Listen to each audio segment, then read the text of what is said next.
Good morning बच्चों। कक्षा 10 की हिंदी क्लास में आपका स्वागत है। बच्चों, आज हम पढ़ेंगे रस। रस क्या है? रस से तात्पर्य है आनंद प्राप्त करने से। आनंद, खुशी, प्रसन्नता प्राप्त करने से है। जब हम नाटक देखते हैं, फिल्म देखते हैं, कविता पढ़ते हैं, कहानी पढ़ते हैं, तो इसके पढ़ने देखने के फलस्वरूप हमें जो आनंद की प्राप्ति होती है, जो आनंद हमें मिलता है, काव्य में वही रस कहलाता है। रस के विषय में प्रसिद्ध आचार्य भरत मुनि का एक सूत्र है। वह सूत्र क्या है? विभावानुभाव व्यभिचारी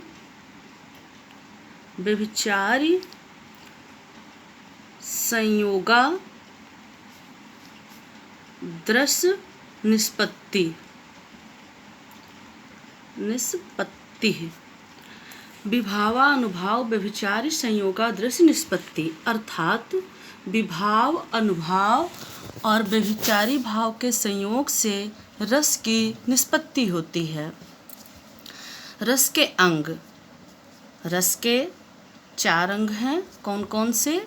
स्थायी भाव, विभाव, अनुभाव और संचारी भाव। स्थायी भाव, सबसे पहले हम स्थायी भाव की बात कर लेते हैं। स्थायी भाव किसे कहते हैं? मनुष्य के मन में हर समय कुछ न कुछ भाव रहता है। कुछ ऐसे भाव रहते हैं जो जागृत रहते हैं, दिखते हैं, और कुछ ऐसे भाव रहते हैं जो सुषुप्त अवस्था में पड़े रहते हैं, अर्थात सोए हुए होते हैं। वे भाव अनुकूल परिस्थितियां आने पर जागृत हो जाते हैं, जैसे प्रेम, दुख, क्रोध, उत्साह, घृणा, आश्चर्य आदि। तो इन्हें ही स्थायी भाव कहा जाता है, क्योंकि ये व्यक्ति के मन में, मनुष्य के मन में सदैव स्थायी रूप से रहते हैं। इसीलिए इन्हें स्थायी भाव कहा जाता है। भाई, ये हमारे मन में कुछ भाव तो हमेशा रहेंगे ही रहेंगे, क्योंकि हम ये भाव ना हो हमारे मन में, हम कोई देव तो है नहीं, हम मनुष्य हैं, तो हमारे मन में क्रोध भी होगा, प्रेम भी होगा, घृणा भी होगी, हमें किसी सफलता के प्राप्त के स्वरूप हमें खुशी भी होगी। तो आदि भाव हमारे मन में रहते ही हैं, पर ये हमेशा नहीं दिखते। जब ऐसा अवसर आता है, कभी हमें किसी ने हमारा अपमान किया, कभी किसी ने हमें बुरा भला कहा, या हम किसी चीज़ में असफल हो गए, तो हमें दुख होता है। और जब इसी तरह से हमें बहुत सम्मानित किया गया, हम किसी कार्य में सफल हुए, तो हमें बड़ी खुशी होती है। तो इस तरह से ऐसी अनुकूल परिस्थितियां आ जाने पर ये भाव जो सोए हुए रहते हैं, ये जागृत हो जाते हैं। ठीक है। दूसरा अंग है विभाव। विभाव से तात्पर्य उन वस्तुओं या व्यक्तियों से है जिनके प्रति किसी प्रकार का भाव जागृत होता है। कहने का मतलब है कि भाव के जो कारण हैं, भाव के उत्पन्न होने के जो कारण हैं, वही वस्तुतः विभाव हैं। अब ये विभाव भी 2 प्रकार के हैं। कौन कौन से? आलंबन विभाव नंबर 1 है आलंबन विभाव, और नंबर 2 है उद्दीपन विभाव। अब हम सबसे पहले बात करते हैं आलंबन विभाव की। तो जिन व्यक्तियों और वस्तुओं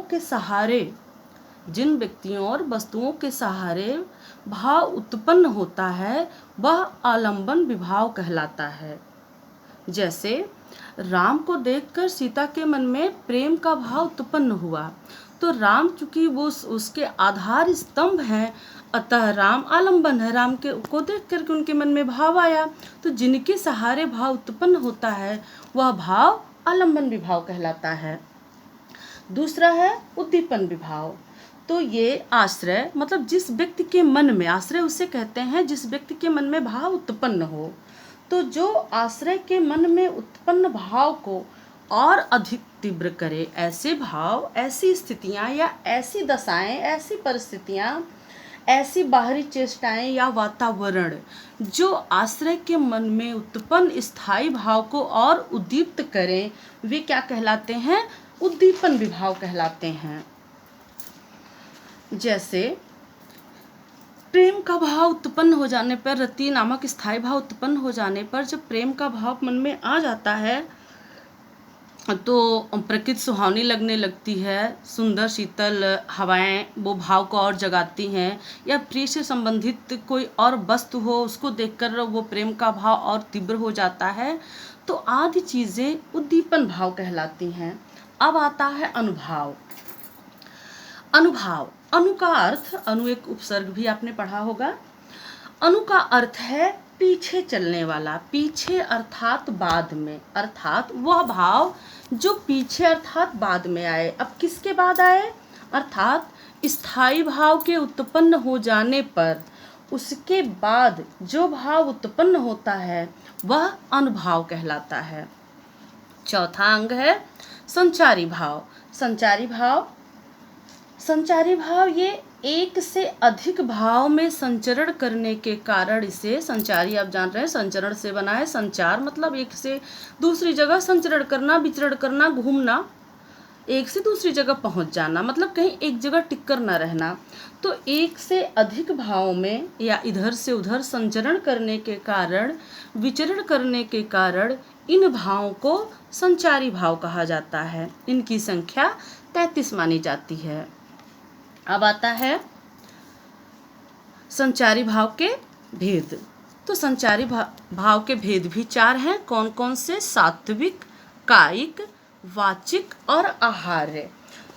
तो सबसे पहले बात करते हैं सात्विक भाव की। सात्विक भाव कौन सा है? वह भाव, वो अनुभाव जो मन में आए भाव के कारण स्वतः प्रकट हो जाएं। हमारे मन में जो भाव आते हैं उसके कारण ये स्वतः प्रकट हो जाएं, दिखने लगे, सामने वाले को ये दिखने लगे, महसूस होने लगे, ये सात्विक भाव कहलाते हैं। कायिक भाव, कायिक एक काया से बना है, काया का अर्थ है शरीर होता है, तो शरीर में होने वाले जो अनुभाव हैं वे कायिक अनुभाव के अंतर्गत आते हैं। अब होता है वाचिक। वाचिक का मतलब वही जो आप समझ रहे हो, बातचीत से या वाणी से लगा सकते हैं।